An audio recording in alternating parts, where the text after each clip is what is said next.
জানি না কার জন্য এই রমজানই শেষ রমজান, কেউ জানে না, কেউ জানে না কার জীবনের শেষ রমজান চলে যায়, কার জীবনের শেষ জুমা চলে যায়। এজন্য সাহাবায়ে কেরাম বলতেন, ইয়া রাসূলুল্লাহ, সব কাজ ফালাই দিলাম, যদি একটা রোজা কবুল হয়, একটা লাইলাতুল কদর কবুল হয়, তাহলে তো এই জান্নাতে যাওয়ার জন্য যথেষ্ট। জীবনে 30টা রোজা গেছে, 40টা রোজা গেছে, কোন রোজা কবুল হইছে আমরা কেউ জানি না। কথা ঠিক না? জানেন? কেউ বলতে পারবেন? কেউ বলতে পারবে না যে আমার অমুক সালের রোজাটা কবুল হইছে, সেটা বোঝার ক্ষমতা নাই। ওরে মুমিন মুসলমান, অতএব শেষ রমজান মনে কইরাই ইবাদত করা দরকার। নাজাতের 10 দিনের 7 দিন চলে যাচ্ছে, এখন যদি নিজের নাম জান্নাতি বলে না লেখাইতে পারি, কোন দিন লেখাইবেন? জানি না কেউ রমজান শেষ করতে পারি কি পারি না, আগামী রমজান পাই কি পাই না কেউ জানি, কেউ জানি। অতএব এখনই সুযোগ, এখন যদি আল্লাহর কাছে মাফ চান, তওবা করেন, আল্লাহ আপনাকে মাফ করেই দিবে ইনশাআল্লাহ। কিন্তু আমরা তো মাফ চাইতেও রাজি, মাফ চাইতেও রাজি না। আল্লাহ রাসূল সাল্লাল্লাহু আলাইহি ওয়াসাল্লাম বলেন যে তওবা হলো 3 প্রকার। কয় প্রকার? কত প্রকার? বলে তওবা করার আগে চিন্তা করে নেওয়া যে আল্লাহ, নিচে ওযু করলাম, গোসল করলাম, পবিত্রতা অর্জন করলাম, নিরিবিলি জায়গায় বসলাম, ওগো মালিক, জিন্দেগির গুনাহ খাতাগুলো মাফ করে দেন। বান্দা যখন একাকিত্বভাবে আল্লাহকে আল্লাহ বলে ডাক দেয়, আল্লাহ তার 2টা হাতকে উজাড় করে দেন, গোলাম আয় আয় আয় আয়, আমি তোর গুনাহ খাতাগুলো মাফ করে দেব। সুবহানাল্লাহ। বলে এই গেল এক সূরত। দ্বিতীয় সূরত হলো তওবা করার আগে পবিত্রতা অর্জন করা এবং নিয়ত করে নেওয়া, সামনে আর গুনাহগুলো করব না, সামনে আর এই গুনাহগুলো করব না। কারণ আমরা যারা এখানে আছি, এখানে একজনও বলতে পারবে না যে গুনাহ করি নাই। আছে এরকম? সবাই। আমি আপনার কথা কি বলবো, আমি আল্লাহর কসম করে বলে যাই, যদি আপনারা আমার গুনার কথা জানতেন এখানে বসাইতেন না। এটাই সত্য। যদি মানুষ আপনার গুনার কথা জানতো, আপনাকে মসজিদের সভাপতি বানাইতো না। যদি মানুষ আপনার গুনার কথা জানতো, মানুষ আপনাকে এলাকার চেয়ারম্যান বানাইতো না। মানুষ যদি আমার কথা গুনার কথা জানতো, মানুষ আমাকে খতিব সাহেব হিসাবে বসাইতো না। কথা ঠিক কিনা? এজন্য আল্লাহর কাছে বলা, মালিক, দুনিয়ার কেউ জানে না, কেউ জানে না, সব জানেন আপনি। আমি কোন দিন গুনাহ করছি, কোন দিন গুনাহ করি নাই, কোন দিন জিনা করেছি, কোন দিন করি নাই, কোন দিন মিথ্যা বলেছি, কোন দিন বলি নাই, সব আপনি জানেন মালিক। তাই তো আপনার কাছে সেলুট করলাম, আপনার কাছে মাথা নত করলাম। আপনি মেহেরবানি করিয়া আমাদের জিন্দেগির গুনাহ খাতাগুলোকে মাফ করে দেয়। আল্লাহ মাফ করতে পারে কি পারে? জোরে বলেন, পারে কি পারে না? কারণ তওবা মাফ হওয়ার বিশেষ সময় কিন্তু চলে যায়, আর মাত্র 3 দিন। আর মাত্র কয় দিন? 3 দিন। কারণ রহমতের 10 দিন চলে গেছে, মাগফিরাতের 10 দিন শেষ, নাজাতেরও 7 দিন চলে যায়। কথা ঠিক কিনা? কিন্তু আমরা তো কিছুই নিলাম। আল্লাহ রাসূল রমজানকে 3টা ভাগে ভাগ করছেন। প্রথম রহমত, দ্বিতীয় মাগফিরাত, তৃতীয় নাজাত। রাসূল তো আমাদেরকে সহজ রাস্তাগুলো দেখাইছে। 3টা স্টেপ কেন করলেন? যে বান্দা যদি, এই উম্মত যদি একটা মিস করে আরেকটা ধরবে, আরেকটা মিস করলে আরেকটা ধরবে। দেখতে দেখতে আমাদের কাছ থেকে রহমত চলে গেছে। রহমত কতটুকু পাইছি জানি না, রহমত কিন্তু চলে গেছে, রহমত থাকে নাই।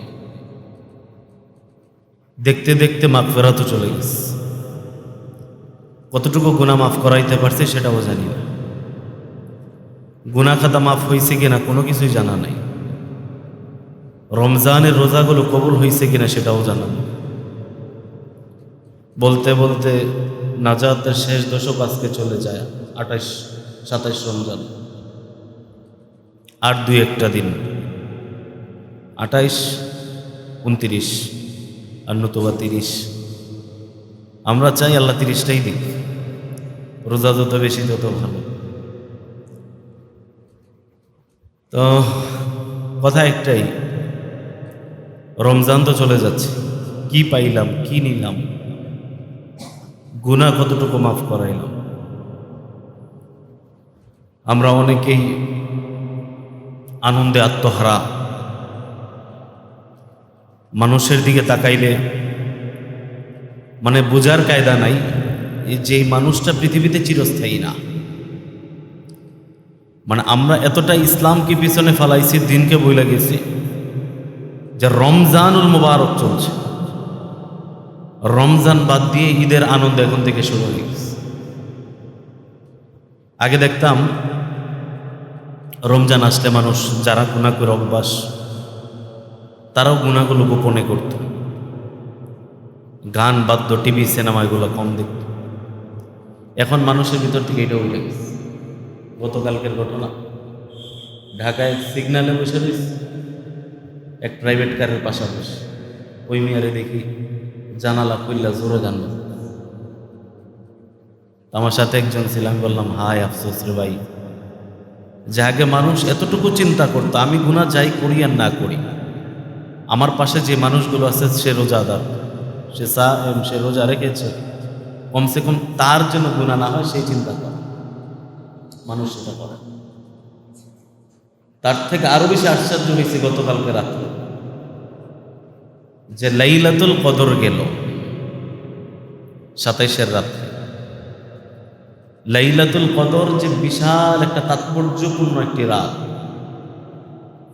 এই ঘোষণা করেছিলেন কে? দুনিয়ার কোনো নবী রাসূল, কোনো পীর বুজুর্গ কেউ বলেন, যিনি আপনাকে আমাকে সৃষ্টি করেছেন, আসমান জমিন সৃষ্টি করেছেন, সেই আল্লাহ তাআলা বলেছেন যে লাইলাতুল কদর এমন এক রাত যেই রাত্রে ইবাদত করলে খায়রুম মিন আলফি শাহর, আমি আল্লাহ 1000 মাস থেকেও বেশি নেকি দান করি। তো ঘোষণা দিলেন কে? আজকে যদি দুনিয়ার একজন বাদশা বলতো যে 2025 সাল চলে, 25 চলে না, 2025 সালে চলে, 2030 সালে যদি তুমি বাইচা থাকো তোমাকে এত কোটি টাকা দেওয়া হবে। আপনি খালি চিন্তা করতে থাকবেন যে আল্লাহ হায়াতের ভিতরে বরকত দেন, 30 সাল পর্যন্ত লইয়া যান, আমি এত কোটি টাকা পাইতে চাই। কথা ঠিক না বেঠিক? এটা হলো দুনিয়ার পাওয়া। মাঝে মাঝে মানুষ দেখি রাস্তাঘাটে, নাইট গার্ড অনেক জায়গায় যাই, তো রাতকে রাত দাঁড়ায় থাকে, বিশেষ করে মার্কেটের ভিতরে। তো গাউসিয়া মার্কেটের এক দারোয়ান একদিন আমি জিজ্ঞাসা করলাম যে ভাই আপনার বেতন কয় টাকা? তো একজন বলল যে 10,500 ডিউটি, মাসে 30 দিনই, প্রত্যেক দিন রাত্রে। তো আমি চিন্তা করলাম যে দুনিয়ার মালিক 10,000 টাকা দিল, সেজন্য মাসে 30 দিন সোজা থাকে। আর আল্লাহ তাআলা বলেছেন যে বৎসরে একদিন সজাগ থাকে, আমি 1000 মাসের নেকি দিই, 1000 মাস আরাফার ময়দানে বসে থাকার নেকি দিই। ইহরামের কাপড় পইরা বসে থাকলে আরাফার ময়দানে যেই নেকি হবে, ওই রকম বসে থাকা 1000 বৎসরের নেকি আমি আল্লাহ তাআলা তোমার আমল নামায় দিয়ে দিই।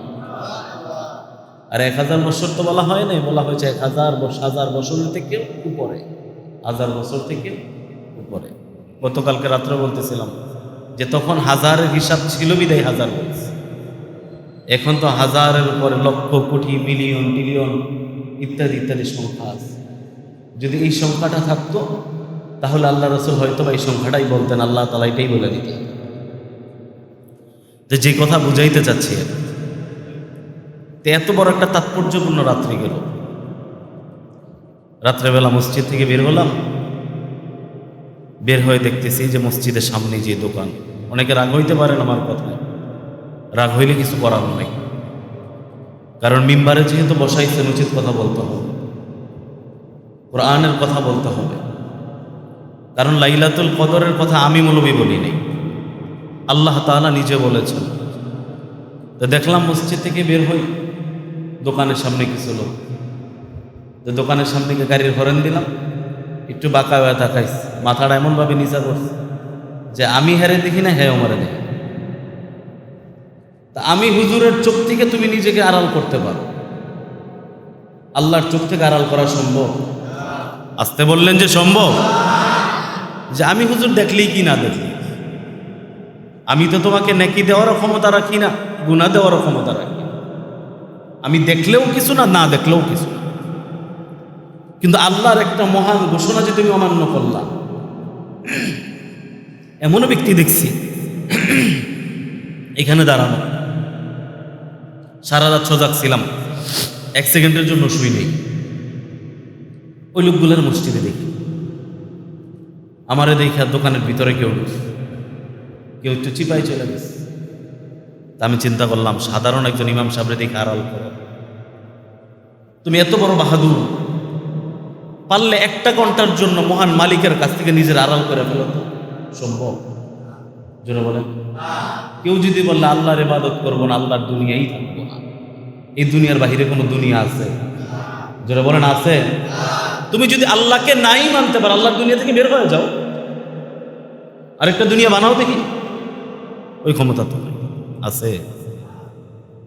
দেখলাম মুরব্বীরা একদিকে, যুবকরা একদিকে, মসজিদ খালি, চায়ের দোকান ভরা। আচ্ছা, ওই রাত্রিতে চায়ের দোকানে বসে থাকলে কোনো ফজিলত আছে? টিভির দোকানে, ক্লাব করে আছে কোথাও? নাই।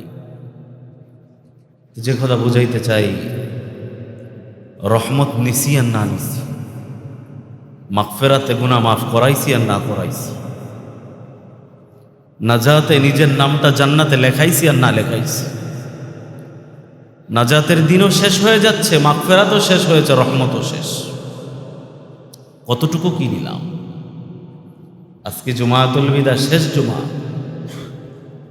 অনেকেই মার্কেটে ঘুরতেছেন, যার 3 দিন আছে ঈদের। তোমার কি একবারও মনে হলো না যে এই জুমাটা আমার জীবনের শেষ জুমা হতে পারে, এই রমজানটা আমার জীবনের শেষ রমজান হতে পারে? পারে কি পারে?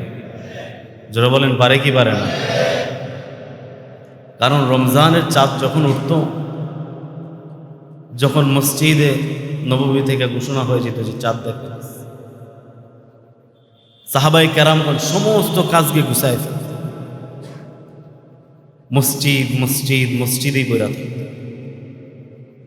আল্লাহ রাসূল জিজ্ঞাসা করতেন যে তোমাদের অন্য কোনো কাজ নাই? সাহাবায়ে কেরামগণ বলতেন, ইয়া রাসূলুল্লাহ, ইয়া হাবিবাল্লাহ, কাজ করবার জন্য আমার আল্লাহ 11টি মাস দিয়েছেন। 11 মাস নিজের জন্য করেছে, 1 মাস আল্লাহর জন্যে।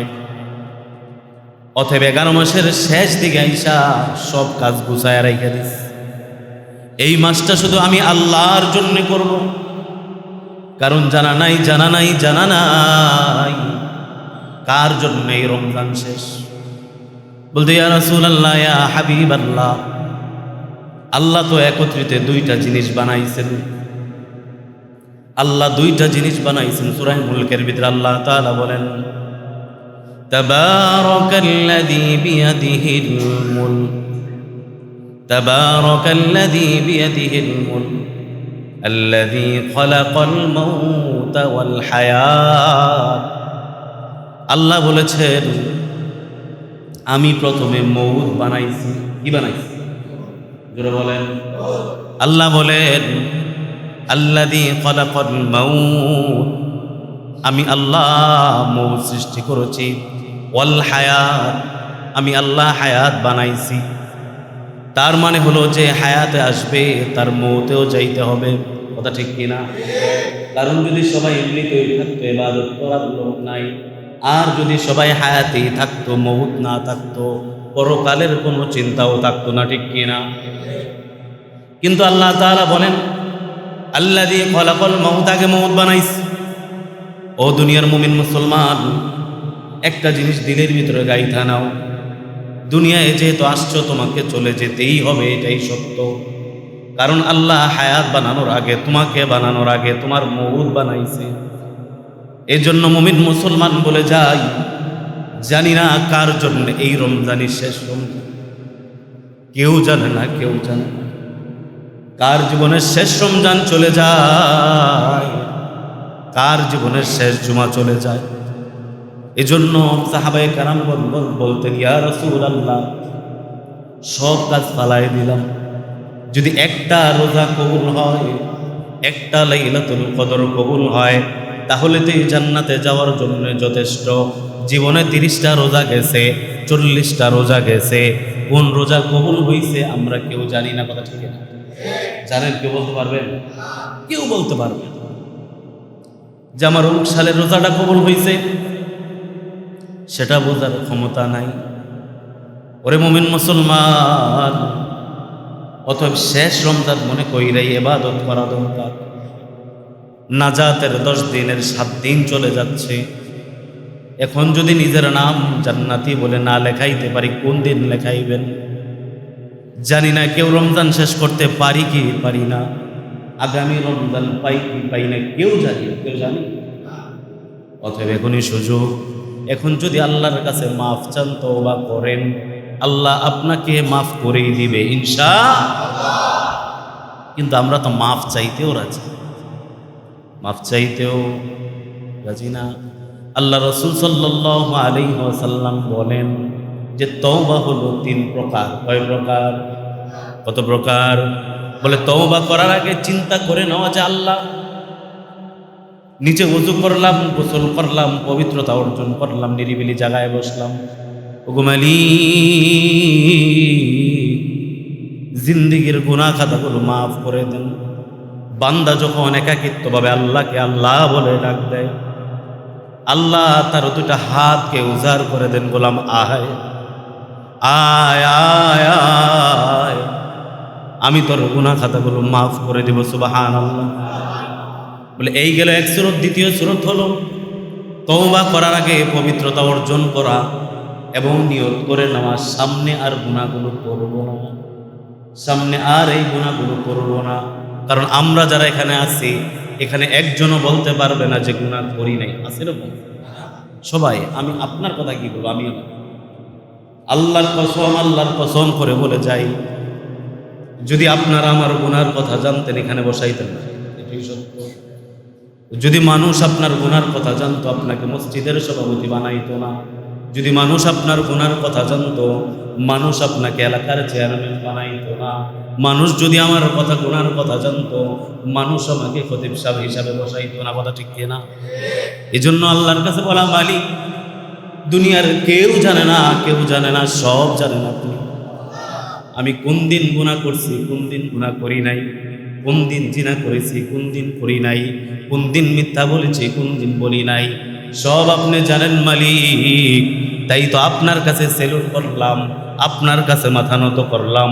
আপনি মেহেরবানি করিয়া আমাদের জিন্দেগির গুনাহ খাতাগুলোকে মাফ করে দেয়। আল্লাহ মাফ করতে পারে কি পারে? জোরে বলেন, পারে কি পারে না? কারণ তওবা মাফ হওয়ার বিশেষ সময় কিন্তু চলে যায়। আর মাত্র 3 দিন। আর মাত্র কয়দিন? 3 দিন। কারণ রহমতের 10 দিন চলে গেছে, মাগফিরাতের 10 দিন শেষ, নাজাতেরও 7 দিন চলে যায়। কথা ঠিক কিনা? কিন্তু আমরা তো কিছুই নিলাম, আর নেব কিভাবে? আল্লাহর রাসূল বলেছেন যে তোমার ভিতরে গোলাম গোলাম গোলাম গোলাম ভাব আনো, যে নিজেকে একটু গোলাম মনে করো। কারণ প্রভু হলেন তিনি, প্রভুকে, মালিককে, সৃষ্টিকর্তাকে, তার সামনে অন্য কেউ মালিক হতে পারে? এখন বিষয় বলবেন যে আমার শ্রমিকদের মালিক কি আমি না? আমার কর্মচারীদের মালিক কি আমি না? ঠিক আছে, বাহ্যিক দৃষ্টিতে এটা হলো আরেক সাইড। কিন্তু আমাদের সমস্যা হলো সবার ভিতরে কেমন যেন একটা মালিক মালিক ভাব আসে। বলে যখন তোমার ভিতরে আমি আমি আমি আমি ভাব আসবে, তখন তোমার দ্বারা ইবাদত করা সম্ভব হবে না। কথা ঠিক কিনা? গতকালকে রাত্রেও অনেকগুলো যুবক বাইরে এখানে আসছে। আমি বলতেছিলাম কোনো দলীয় নিবেন না কথাটা, যে বলতেছিলাম যে 5ই আগস্টের আগে দেশ ভালো ছিল। বলে কেন কইলেন আপনি? আওয়ামী করব? আমি বললাম না, তখন সাধারণ মানুষের ভিতরে আমি আমি ভাব ছিল না। ঠিক কিনা?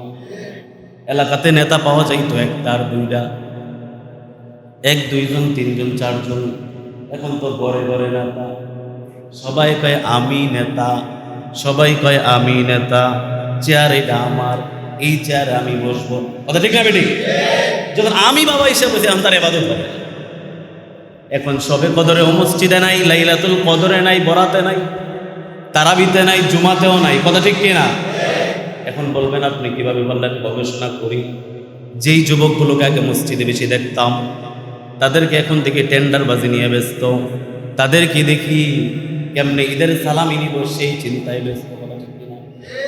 গতকালকে আমার বাসায় গেছে চাঁদা ঢাকা, বাসায় গেছি দুপুরবেলা, দরজার সামনে রিসিট বইলে দাঁড়ায় গেছে। আমার ভাগ্নি একটা বাসায় এই আড়াল থেকে কথা বলতেছে, আমি পিছন থেকে রে কি ছিল না, ওরা কইতেছে আমাদের একটা ফ্রেন্ডস ক্লাব আছে, বন্ধু বান্ধবের একটা ক্লাব, মানে এগুলো গিয়া সালামি দিত। আচ্ছা, আমি আপনাদের কাছে প্রশ্ন করি, সালামি কি জোর কইরা নেয় না স্বেচ্ছায় দেয়? বুঝেন নাই? বুঝলেন? জোর কইরা না স্বেচ্ছা? সালামি তো আমার বাপ জন্ম দেখিনি রিসিট পেটটা আদায় করে, রিসিট বইল কি একটা পাওয়া, বাপদারদা তাল্লুক আর কি, আর আমার কিছু। এই জন্য বলি যে বেশি নেতা গজায় গেছে। কথা ঠিক না বেঠিক? আরো পক্ষে বিপক্ষে না।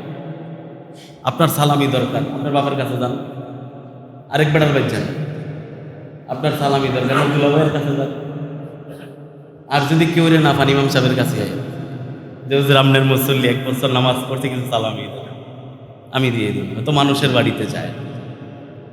এই জন্য বলি যে আমি আমি আমি আমি বাপ যতক্ষণ আছে আপনার দ্বারা ইবাদত না।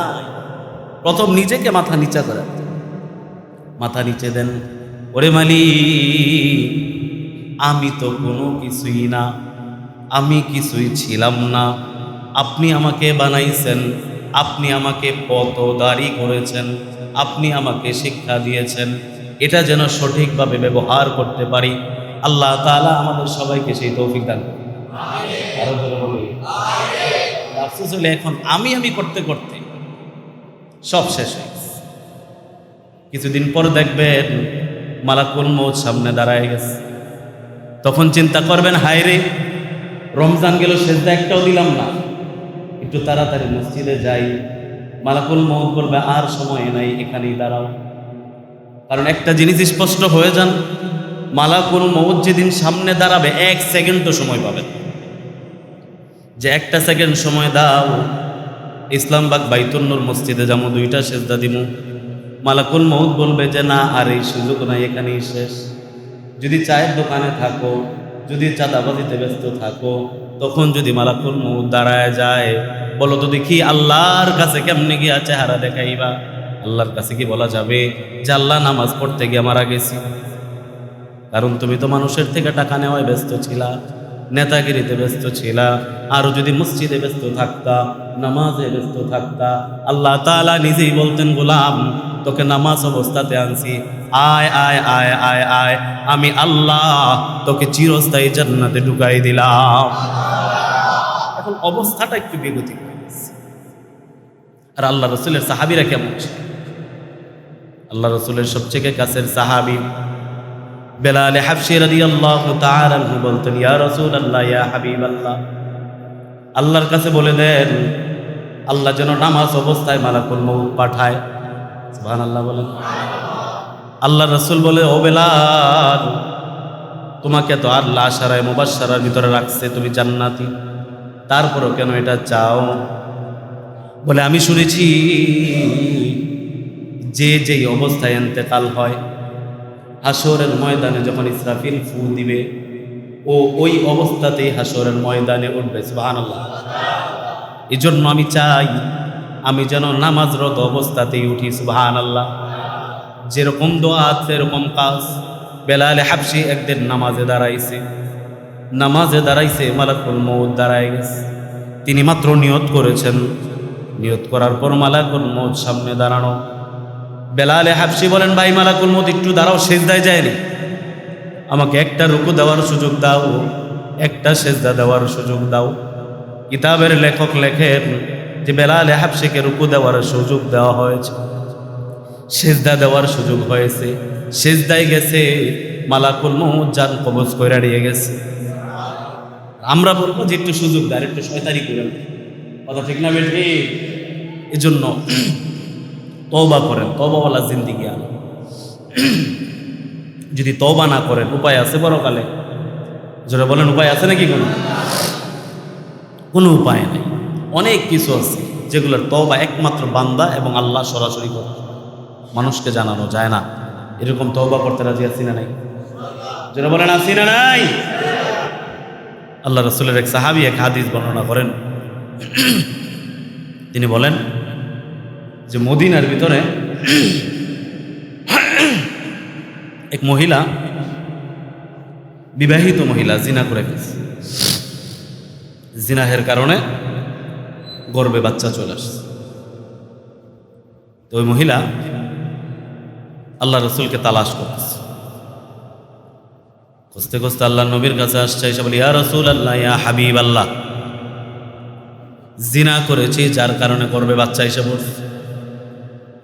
আমি জিনা করেছি, দুনিয়ার কোনো মানুষ জানে না, একমাত্র আমি জানি।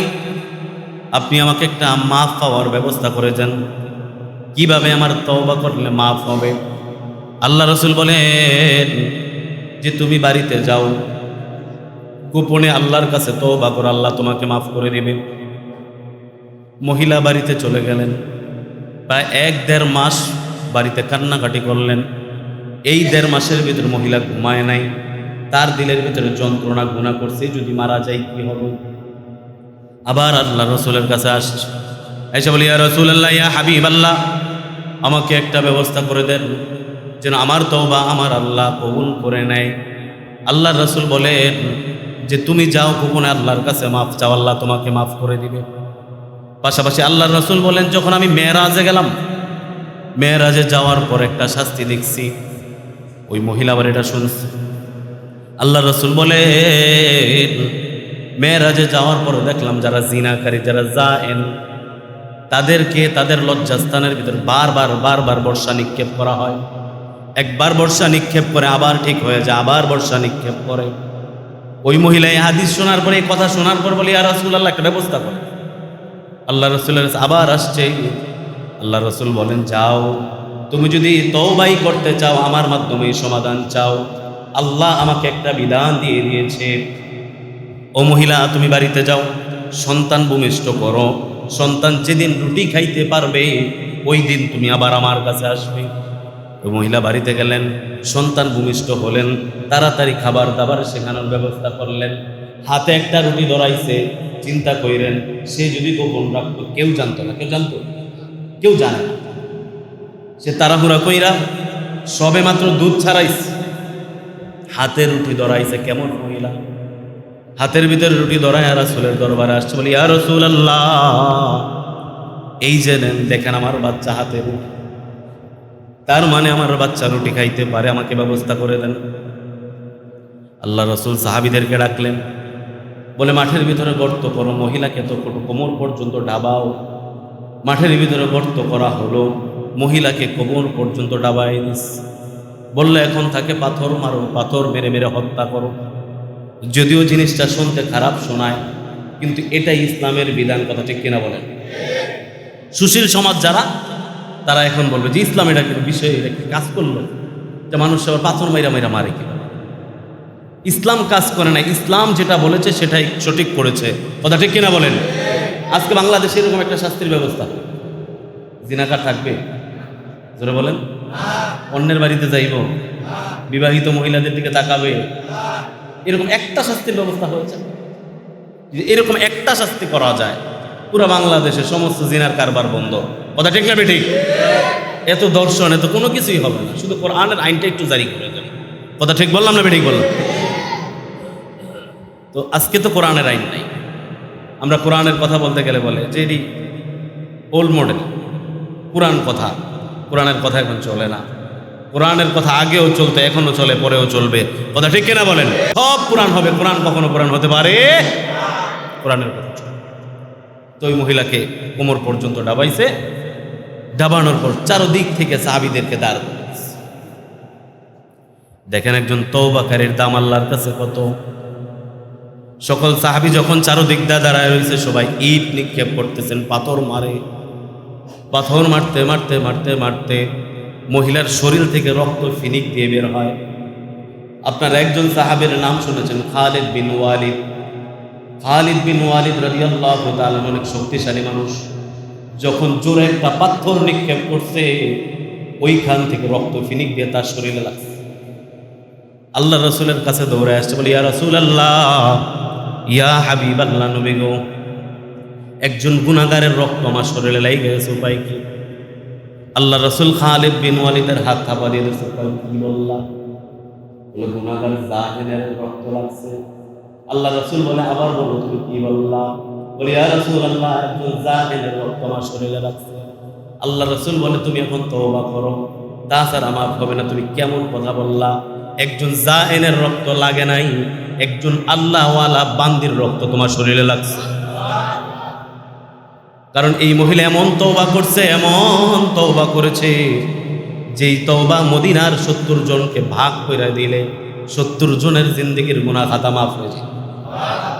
আর একটু জোরে বলেন না সুবহানাল্লাহ। বলে এমন তওবা করেছে, এমন তওবা, তওবায়ে নাসুহা করছে, তার তওবার এত দাম। ওর রক্ত না পাক না, ওর রক্ত না পাক না, ওর রক্ত পবিত্র। সুবহানাল্লাহ। ওই মহিলার ভিতরে আল্লাহর ভয় ঢুকছে, তওবা করছে। কিন্তু ওরে মুমিন মুসলমান, আমাদের ভিতর থেকে আল্লাহর ভয় কোথায় চলে গেল? আজকে রমজানের শেষ জুমা চলে যায়, তুমি মসজিদে নাই।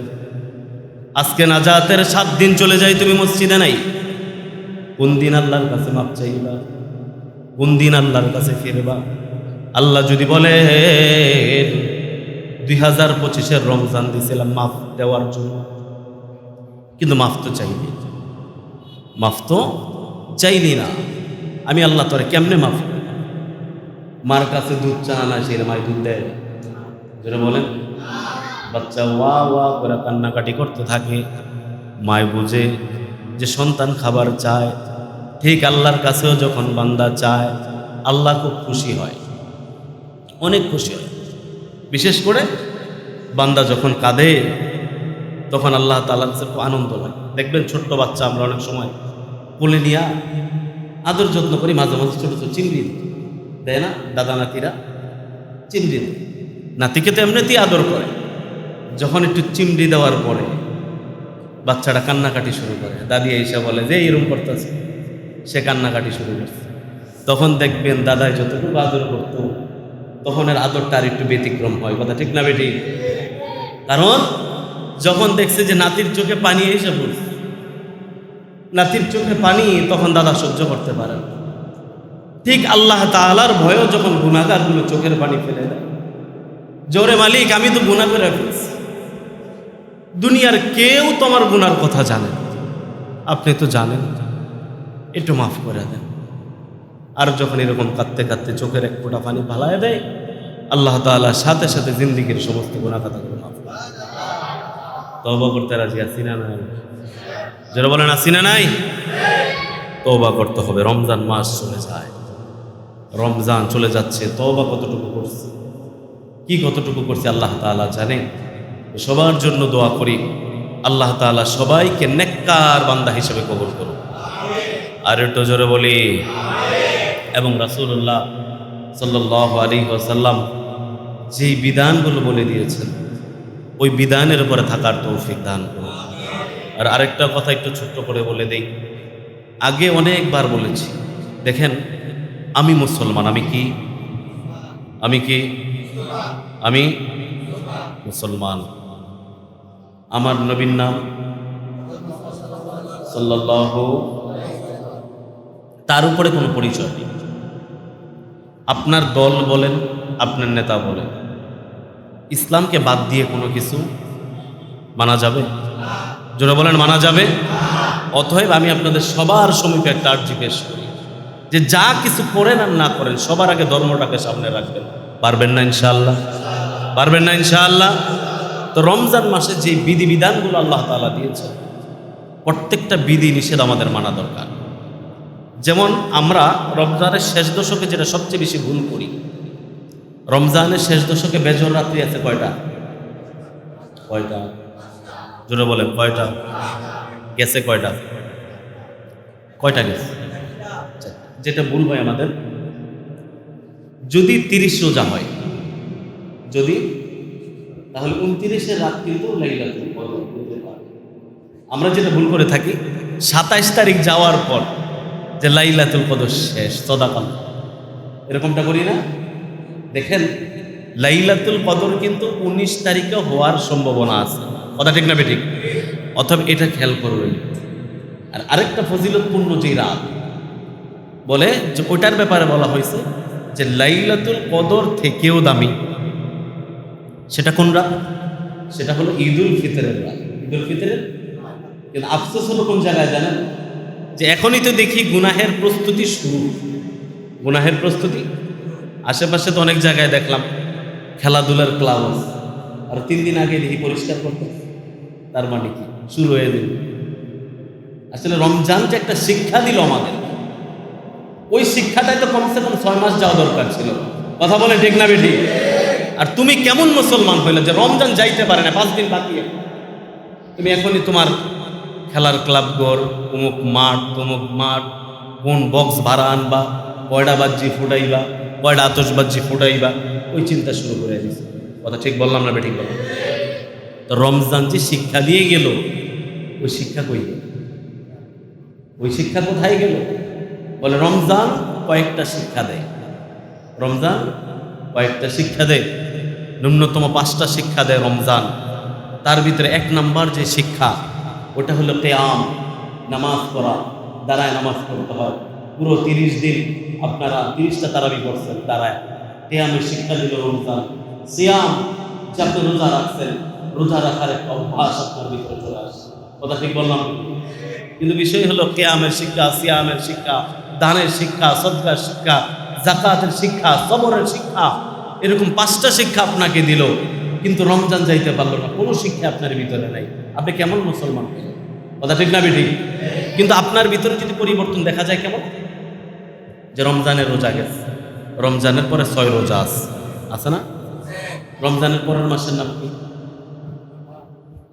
মনে করেন না, আপনি জানেন রমজানের পরের মাসের নাম কি? হ্যাঁ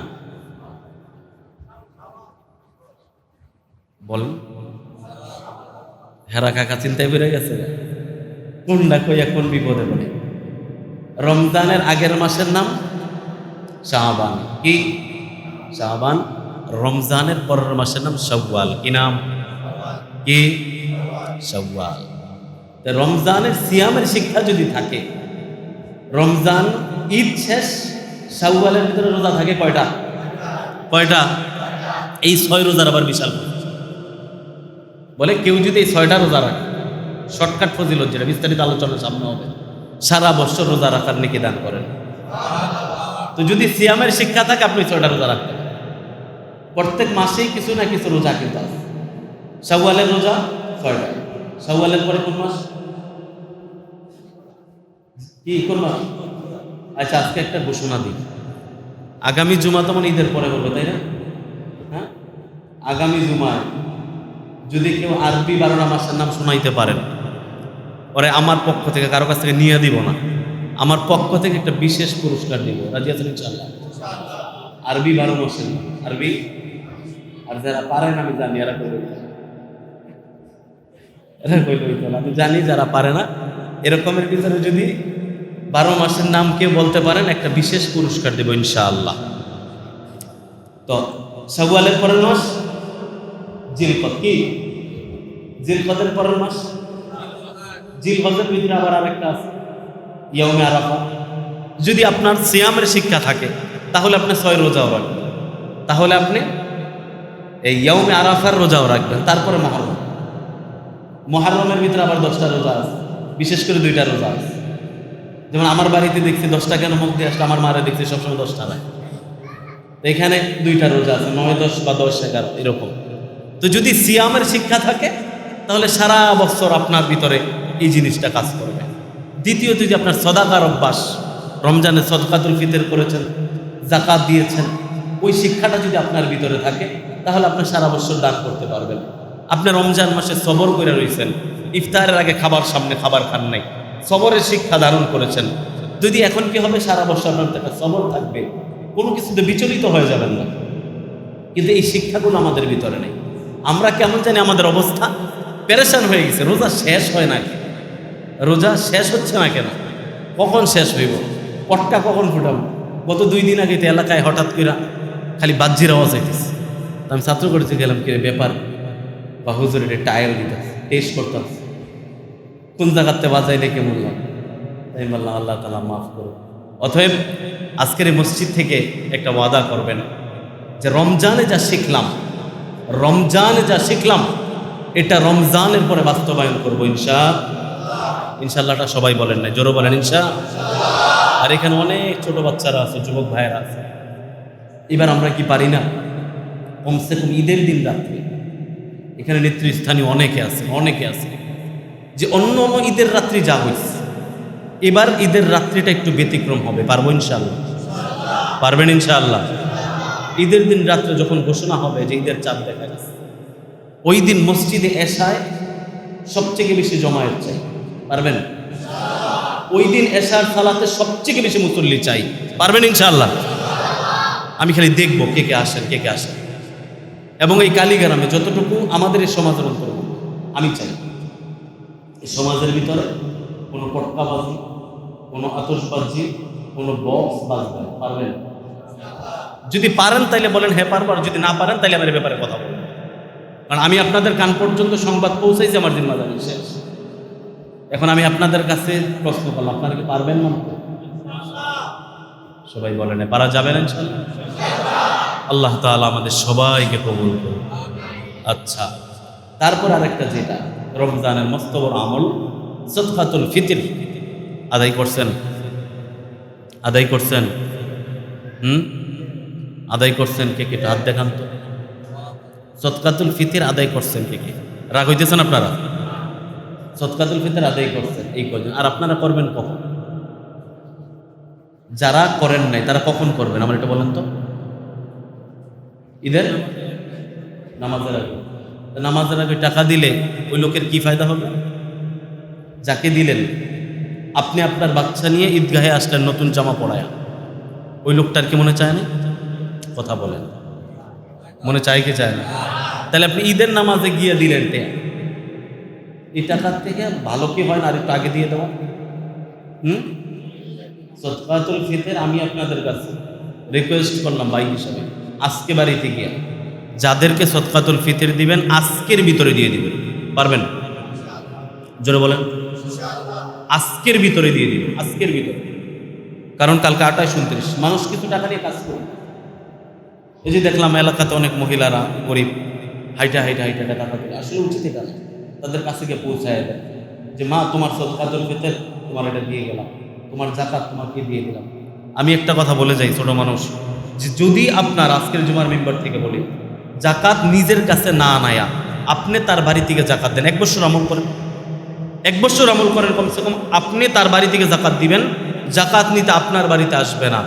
আমি একদম জুমার মেম্বার থেকে বলতে পারি ইনশাআল্লাহ আপনার যা মাল আছে তার থেকে ডাবল বরকত আল্লাহ তাআলা দান করবেন। এই আমলটা একটু করেন। নিজের কাছে আইনেন না, নিজে যাবেন। নিজের কাছে না আইনা নিজে যাবেন যে আমি তোমার জন্য নিয়ে এসেছি। ওই একটা মানুষ কি খুশি হবে সেটা বইলা বোঝানো যাবে, পারা যাবে ইনশাআল্লাহ।